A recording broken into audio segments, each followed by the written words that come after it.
नमस्कार दोस्तों, मैं धनेश्वर निषाद आप सभी का अपने YouTube चैनल में स्वागत करता हूं। दोस्तों, आज का वीडियो बहुत ही इम्पोर्टेंट होने वाला है क्योंकि आज हम एक अति महत्वपूर्ण टॉपिक प्याजे के संज्ञानात्मक विकास पर विस्तृत चर्चा करने वाले हैं, जिनमें से एक न एक प्रश्न हर साल पूछे जाते हैं। तो बिना देर के आइए स्टार्ट करते हैं। तो संज्ञानात्मक विकास के सिद्धांत को समझने से पहले जान लेते हैं संज्ञान क्या होता है।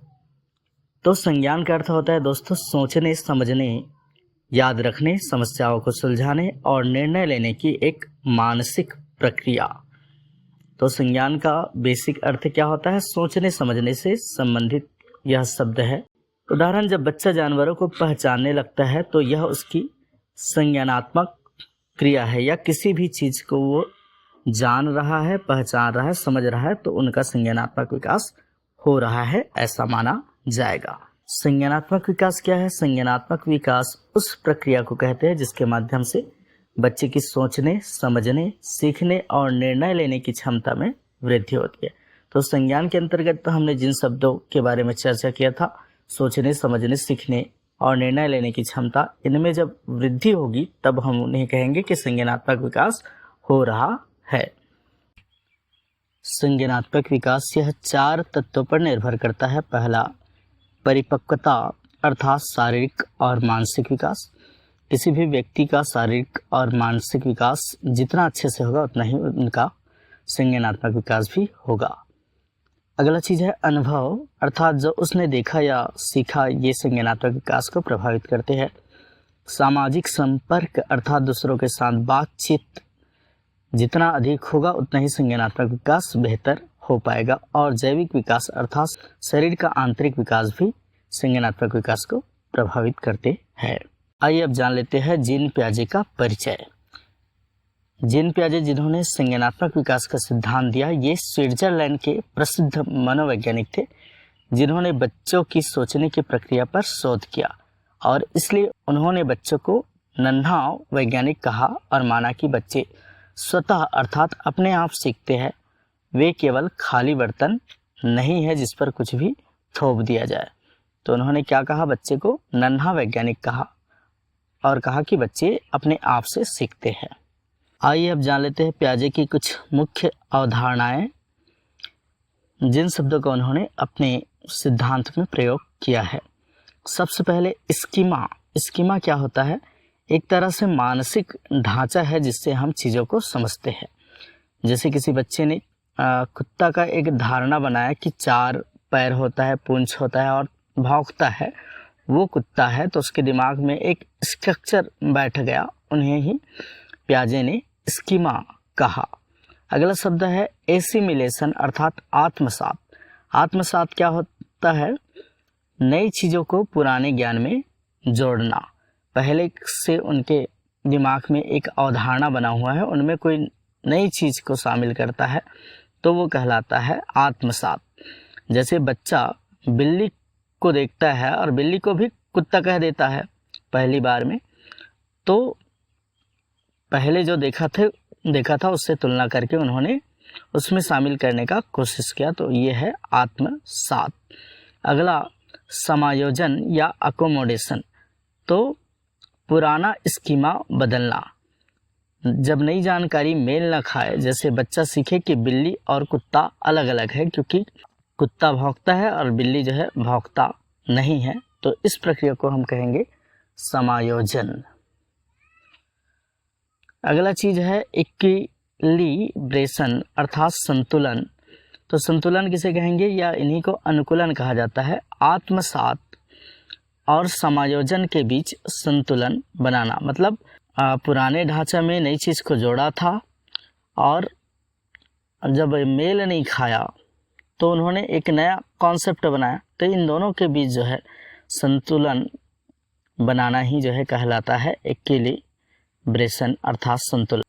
जनरलाइजेशन अर्थात सामान्यीकरण। तो एक सीखी बात को दूसरे संदर्भ में लागू करना, ये कहलाता है सामान्यीकरण। जैसे हरा सेब देखा, लाल सेब देखा और उन्होंने एक सामान्य निष्कर्ष निकाला कि आखिर दोनों ही सेब है, तो इसे कहेंगे हम सामान्यीकरण। पियाजे के संज्ञानात्मक विकास के 4 चरण। तो आइए अब जान लेते हैं कि इनके 4 चरण कौन कौन से हैं। तो सबसे पहला है संवेदी प्रचालन चरण या सेंसरी मोटर स्टेज, जो जन्म से 2 वर्ष तक होता है। अगला होता है पूर्व संचालन चरण या प्री ऑपरेशनल स्टेज, 2 से 7 वर्ष। तीसरा है मूर्त संचालन चरण या ठोस संचालन चरण, जिसे मूर्त संक्रियात्मक भी कहा जाता है, 7 से 11 वर्ष। और चौथा होता है औपचारिक संक्रियात्मक चरण, 11 वर्ष और उससे आगे। तो आइए अब एक एक करके इन सभी को जानने का प्रयास करें। तो आइए सबसे पहले जान लेते हैं संवेदी गामक अवस्था, जिनकी आयु 0 से 2 वर्ष तक होती है। सबसे पहले जान लेते हैं इनके नाम का अर्थ। 2 शब्दों से मिलकर बना है, संवेदक और गामक। तो संवेदक का मतलब होता है इंद्रियों का प्रयोग, जैसे आँख, कान, जीभ, त्वचा, इन सारे इंद्रियों के माध्यम से सीखता है। और गामक मतलब गति संबंधी क्रियाएं, जैसे चलना, पकड़ना, उछालना। तो संवेदी गामक अवस्था का एक कंप्लीट अर्थ जानने का कोशिश करें तो शिशु जो है बाहरी दुनिया को इंद्रियों और गतिशील क्रियाओं के माध्यम से समझने की शुरुआत जिस अवस्था में करता है वो है संवेदी गामक अवस्था। संवेदी गामक अवस्था की मुख्य विशेषताएं क्या क्या होता है? तो सबसे इम्पॉर्टेंट विशेषताएं है जो पूछा जाता है, वस्तु स्थायित्व या ऑब्जेक्ट परमानेंस। इसका मतलब क्या होता है कि बच्चा यह समझने लगता है कि कोई वस्तु अगर उसकी नज़रों से ओझल हो गई तब भी वह मौजूद है। उदाहरण, माँ कमरे से जाती है फिर भी बच्चा उसे खोजता है। इसी तरह से खिलौना जब छुपा होता है तो बच्चा जान जाता है कि ये छिपा हुआ है, गायब नहीं है। अगला चीज़ है अनुकरण। तो इस अवस्था में बच्चे जो है दूसरों की गतिविधियों का नकल करता है, जैसे कोई जीभ निकाले तो बच्चा भी निकालता है। अगला महत्वपूर्ण विशेषता इसका क्या है? कारण और प्रभाव की समझ। बच्चा यह समझने लगता है कि किसी क्रिया से कोई प्रतिक्रिया होती है। अर्थात उदाहरण, खिलौना गिराने से आवाज़ आती है तो बच्चा बार बार उसको गिरा गिरा कर देखता है। और प्रयोग और त्रुटि द्वारा सीखना, बच्चा बार बार कोशिश करके सीखता है, जैसे खिलौना खींचने पर कैसे आता है, यह सीखने में समय लगता है तो वो गलती कर करके सीखता है इसमें। और रिफ्लेक्सेस टू इंटेंशनल एक्शंस, इसका मतलब है जन्मजात क्रियाओं द्वारा, जैसे चूसना, पकड़ना, इन क्रियाओं द्वारा बच्चा धीरे धीरे सोच समझकर क्रिया करना सीखता है। अगला देखते हैं पूर्व संक्रियात्मक अवस्था। इसकी आयु सीमा होती है 2 से 7 वर्ष। नाम का अर्थ क्या है? तो पूर्व मतलब पहले और संक्रियात्मक मतलब तर्क या क्रियात्मक सोच। तो इस अवस्था में बच्चा सोचने तो लगता है लेकिन तर्क आधारित तरीके से सोच नहीं पाता। मतलब लॉजिकल थिंकिंग जिस अवस्था में आती है उस अवस्था से पहले की अवस्था को कहा जाता है पूर्व संक्रियात्मक अवस्था। पूर्व संक्रियात्मक अवस्था की प्रमुख विशेषताएं क्या होती है? तो भाषा का तीव्र विकास। इस समय भाषा का तीव्र विकास होता है, जैसे बच्चा बोलना, नाम याद रखना और शब्दों को जोड़ना सीखता है।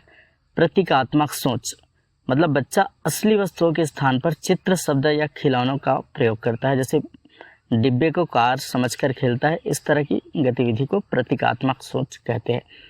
कल्पनाशील खेल भी खेलता है इस समय, जैसे बच्चा डॉक्टर, माँ बच्चा जैसे खेल खेलता है। पूर्व संक्रियात्मक अवस्था की कुछ विशेष मानसिक प्रवृत्तियां जान लेते हैं, जैसे इकोसेंट्रिज्म, मतलब अहम केंद्रित सोच। इसका क्या मतलब होता है?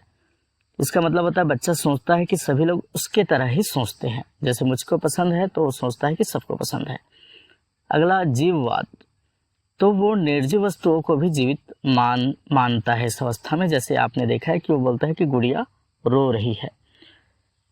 अगला चीज देखते हैं परांतरित तर्क, अर्थात बिना तर्क के 2 बातों को जोड़ना, जैसे मैंने दूध नहीं पिया इसलिए बारिश हो गई। अनुत्क्रमणीयता, मतलब बच्चा किसी कार्य को उल्टा करके नहीं सोचता, जैसे स्कूल से घर जाने का रास्ता समझ नहीं पाता। स्कूल तो चला जाता है लेकिन वापस आते समय उसको कठिनाई होती है। और अगला इसकी विशेषता है केंद्राभिमुखता, मतलब एक समय में केवल एक पहलू पर ध्यान दे पाता है। अगला है संरक्षण की कमी, बच्चा सोचता है कि आकार बदलने से मात्रा बदल जाती है, तो उसे लगता है कि लंबे गिलास में अगर पानी मिला तो सोचता है कि ये ज़्यादा है, ये किसी भी चीज़ को आइए अब जान लेते हैं मूर्त संक्रियात्मक अवस्था के बारे में। मूर्त संक्रियात्मक अवस्था की आयु सीमा होती है 7 से 11 वर्ष। यह वह अवस्था होता है जब बच्चा तर्कपूर्ण सोचने लगता है, लेकिन अभी भी ठोस वस्तुओं और अनुभव पर आधारित सोच होती है, अर्थात अमूर्त सोच अभी नहीं आता। बच्चा कल्पना में सोचने के बजाय जो देखता है और करता है उसी के आधार पर सोचता है। आइए जान लेते हैं इस विशेषता की कुछ प्रमुख विशेषताएं क्या क्या होती है। तो सबसे पहला है लॉजिकल थिंकिंग, अर्थात तर्कपूर्ण सोच। बच्चा चीज़ों को कारण और परिणाम के साथ सोचने लगता है। जैसे कि अगर मैंने पढ़ाई नहीं की तो परीक्षा में अंक नहीं आएंगे, तो ये तर्क लगा के सोच रहा है। उत्क्रमणीयता का गुण आता है, जैसे हमने पूर्व संक्रियात्मक में अनुत्क्रमणीयता समझा था, इसमें उत्क्रमणीयता भी समझने लगता है। मतलब बच्चा किसी क्रिया को उल्टा सोच सकता है। जैसे 3 धन 2 बराबर 5, तो 3 और 2 को जोड़े तो 5 आया, उसी अगर 5 में 2 को घटा दे तो 3 आएगा। इस तरह से उल्टे तरीके से भी सोच सकता है। विकेंद्रीकरण, मतलब बच्चा एक से अधिक पहलुओं पर भी ध्यान दे सकता है, लंबाई चौड़ाई दोनों पर ध्यान दे सकता है। संरक्षण की समझ विकसित हो जाती है। ये पूछा जाता है कि किस अवस्था में संरक्षण की समझ विकसित होती है। और संरक्षण का मतलब क्या है कि आकार बदलने से मात्रा नहीं बदलती, अर्थात 2 अलग अलग बर्तनों में समान पानी की मात्रा को पहचान सकता है। ठीक है, तो अलग अलग आप सोचोगे कि बेटा ये इसमें ले लो, ये ज़्यादा है करके एक लंबे वाले में डाल दिया तो बच्चा समझ जाएगा कि एक ही बराबर है करके। वर्गीकरण, मतलब चीज़ों को समूहों में बांट सकता है, जैसे फल, सब्जी, रंग, आकार आदि के आधार पर। आइए कुछ और विशेषताएं जान लेते हैं इनकी कि मूर्त संक्रियात्मक अवस्था में सोच व्यवस्थित और नियम पर आधारित होती है। बच्चा कल्पना शक्ति से कम अनुभव से अधिक सीखता है। बच्चों को ठोस वस्तुओं के माध्यम से सिखाना अधिक प्रभावी होता है। हाथों से गतिविधियां करवाकर तर्क सिखाया जा सकता है। कुछ अतिरिक्त बातें जान लीजिए इनके बारे में कि यह अवस्था प्राथमिक विद्यालय के विद्यार्थियों से मेल खाती है। बच्चा नियम और अनुशासन समझने लगता है। न्याय की भावना और नैतिकता की प्रारंभिक बीज इसी समय पड़ते हैं। आइए अब जान लेते हैं औपचारिक संक्रियात्मक अवस्था, जो कि अंतिम अवस्था है। इसकी आयु सीमा होती है 11 वर्ष और उससे ऊपर। इनकी शुरुआत होती है किशोरावस्था से और प्रौढ़ावस्था तक ये जाता है। तो इस अवस्था में बच्चा पहली बार अमूर्त और परिकल्पनात्मक तरीके से सोचने लगता है। सोच अब केवल ठोस चीज़ों तक सीमित नहीं रहती, बल्कि बच्चा कल्पनाओं, संभावनाओं और जटिल तर्कों के बारे में भी सोच सकते हैं। मुख्य विशेषताएं क्या होती है? अब्स्ट्रैक्ट थिंकिंग, अर्थात अमूर्त चिंतन, मतलब जो चीज़ सामने नहीं है उनके बारे में भी सोच सकते हैं। उदाहरण, अगर मैं गायब हो जाऊं तो क्या होगा? तो जो चीज़ें जो है स्पष्ट दिखाई नहीं देती उन चीज़ों के बारे में भी सोच सकते हैं। यही है अमूर्त चिंतन। परिकल्पनात्मक सोच, तो यदि तो के आधार पर वो सोचना शुरू कर देता है। जैसे अगर मैं कल नहीं पढ़ूंगा तो परीक्षा में क्या असर होगा, इस तरह से परिकल्पनात्मक सोच विकसित होती है। निगमनात्मक तर्क, मतलब सामान्य नियम से निष्कर्ष निकालना। ठीक है, नियम से निष्कर्ष की ओर निगमनात्मक तर्क, जैसे सभी पक्षी उड़ते हैं तो तोता पक्षी है तो वो भी उड़ेगा, इसकी शुरुआत होती है। आगमनात्मक तर्क की भी शुरुआत होती है, मतलब विशेष उदाहरण से सामान्य निष्कर्ष निकालना। तोता उड़ता है, कौवा उड़ता है, तो ये दोनों क्या है? पक्षी। तो वो एक निष्कर्ष निकालता है कि पक्षी उड़ते हैं। समस्या समाधान, बिना देखे और अनुभव किए समस्या हल करना, ये गुण भी आता है। जैसे यदि 2 ट्रेनें विपरीत दिशा में चले तो कब मिलेगी, इस तरह की क्वेश्चंस को भी वो सॉल्व करने लगता है। आइए अब जान लेते हैं कि इस अवस्था की कुछ विशिष्ट मानसिक प्रवृत्तियां क्या क्या होती है। तो पहला है अहम केंद्रितता, मतलब किशोर सोचता है कि सब लोग उसी को देख रहे हैं या वही सबसे खास है। उदाहरण, वह सोचता है सब मेरा मजाक उड़ाएंगे जब वह बालों का नया स्टाइल बनाता है। व्यक्तिगत दैत कथा, वह सोचता है कि उसकी भावनाएं अनोखी है, तो वो ऐसा सोचता है कि मुझे कोई नहीं समझ रहा। काल्पनिक श्रोता, बच्चा महसूस करता है कि लोग उसे लगातार देख और जज कर रहे हैं, तो इसे इमेजिनरी ऑडियंस कहते हैं। मतलब जो नहीं रहता उसको भी वो क्या है, कल्पना कर लेता है। आइडियलिज्म, यह अवस्था अक्सर सपनों, उद्देश्य और सामाजिक बदलाव की कल्पना से भरपूर होती है। तो इस समय वो सपने, नए नए सपने देखता है, ठीक है, और सामाजिक बदलाव करने की भी कल्पना करने लगता है। पियाजे के सिद्धांत का शैक्षणिक उपयोग, तो क्या इनसे निष्कर्ष निकलता है इनके सिद्धांत से? तो पहला है, बच्चों की आयु और सोच के अनुसार पढ़ाना चाहिए। खोज आधारित शिक्षा प्रदान करना चाहिए। प्रयोग, मॉडल, चित्र का प्रयोग करना चाहिए। त्रुटियों को सुधार का अवसर समझना, मतलब अगर कोई त्रुटि करता है तो उनको एक साधारण चीज समझना, सीखने का एक अवसर समझना, दंड ना देना।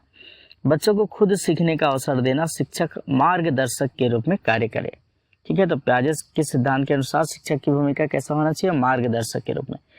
गतिविधियों के माध्यम से ज्ञान का निर्माण करना और रेडीनेस टू लर्न का ध्यान रखना, यानी बच्चा मानसिक रूप से तैयार है या नहीं, इनका ख्याल रखना।